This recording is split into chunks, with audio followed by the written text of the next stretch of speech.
ഫരിസേയരും സദൂക്കേയരും യേശുക്രിസ്തു നടത്തിയ എല്ലാ അത്ഭുതങ്ങളും അടയാളങ്ങളും സ്വന്തം കണ്ണുകൊണ്ട് കണ്ടിരുന്നു. അവരുടെ ഹൃദയങ്ങളുടെ കഠിനത കാരണം അവരവനിൽ വിശ്വസിച്ചില്ല. ഫലമായി യേശുക്രിസ്തുവിന്റെ വാക്കുകൾ കേട്ട് അതനുസരിച്ച് ജീവിക്കാൻ അവർ തങ്ങളെ തന്നെ സമർപ്പിക്കാൻ കഴിഞ്ഞില്ല.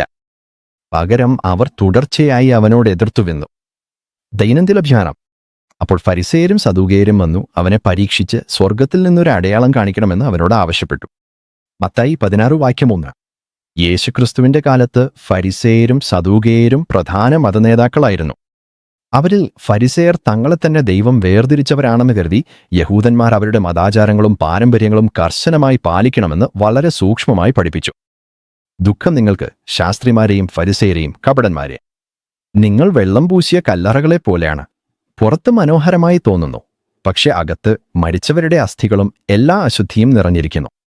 മത്തായി 23:27.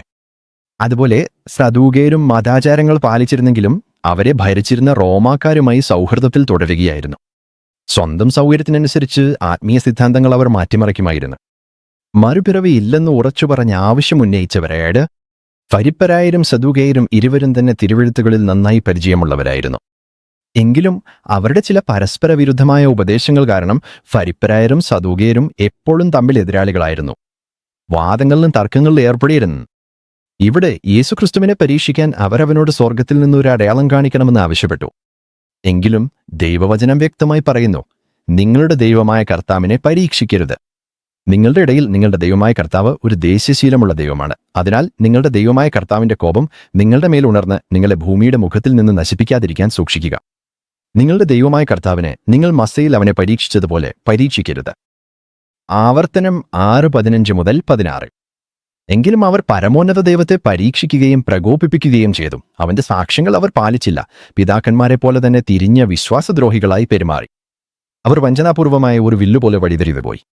അവർ തങ്ങളുടെ ഉന്നത സ്ഥലങ്ങളാൽ അവനെ കോപിപ്പിച്ചു. തങ്ങളുടെ കൊത്തുപണികളാൽ അവനെ അസൂയപ്പെടുത്തുകയും ചെയ്തു. സങ്കീർത്തനം 78:16-18 വരെയുള്ള വാക്യങ്ങൾ. യേശുക്രിസ്തു ചെയ്ത എല്ലാ അത്ഭുതങ്ങളും അടയാളങ്ങളും അവർ സ്വന്തം കണ്ണുകൊണ്ട് കണ്ടിട്ടും അവരുടെ ഹൃദയത്തിന്റെ കഠിനത കാരണം അവനിൽ വിശ്വസിച്ചില്ല. ഫലമായി യേശുക്രിസ്തുവിന്റെ വാക്കുകൾ കേട്ട് അതനുസരിച്ച് ജീവിക്കാൻ അവർക്ക് തങ്ങളെ തന്നെ സമർപ്പിക്കാൻ കഴിഞ്ഞില്ല. പകരം അവർ തുടർച്ചയായി അവനോട് എതിർപ്പ് കൽപ്പിച്ചു. എങ്കിലും അവർ യേശുവിനോട് കൂടുതൽ അടയാളങ്ങൾ കാണിക്കണമെന്ന് ആവർത്തിച്ചു. അതുപോലെ നമ്മുടെ ജീവിതത്തിലും എത്ര അത്ഭുതങ്ങളും അടയാളങ്ങളും അനുഭവിച്ചാലും ദൈവവചനം അനുസരിക്കാതെ പോയാൽ ആ വിശ്വാസം നിർത്ഥകമാകും. ദൈവം എൻ്റെ ജീവിതത്തിൽ ഈ ഒരു അത്ഭുതം മാത്രം ചെയ്താൽ മതി എന്ന് പലരും പറയുന്നു. അതിനുശേഷം ഞാൻ ജീവിച്ചും പൂർണ്ണമായും അവനു വേണ്ടി സാക്ഷിയായി. എങ്കിലും അവരുടെ ഹൃദയത്തിന്റെ കഠിനത കാരണം അത് ലഭിച്ചിട്ടും അവർ ദൈവത്തിന് സത്യമായ അനുസരണയിൽ ജീവിക്കാൻ കഴിയുന്നില്ല. യഹൂദന്മാർ അടയാളം ആവശ്യപ്പെടുന്നു, ഗ്രീക്കുകാർ ജ്ഞാനം അന്വേഷിക്കുന്നു. 1 കൊരിന്ത്യർ 1:22. കർത്താവായ യേശുക്രിസ്തുവിന്റെ കൃപയും പിതാവിന്റെ സ്നേഹവും പരിശുദ്ധാത്മാവിന്റെ കൂട്ടായ്മയും നിങ്ങളോടൊപ്പമാകട്ടെ. ആമേൻ.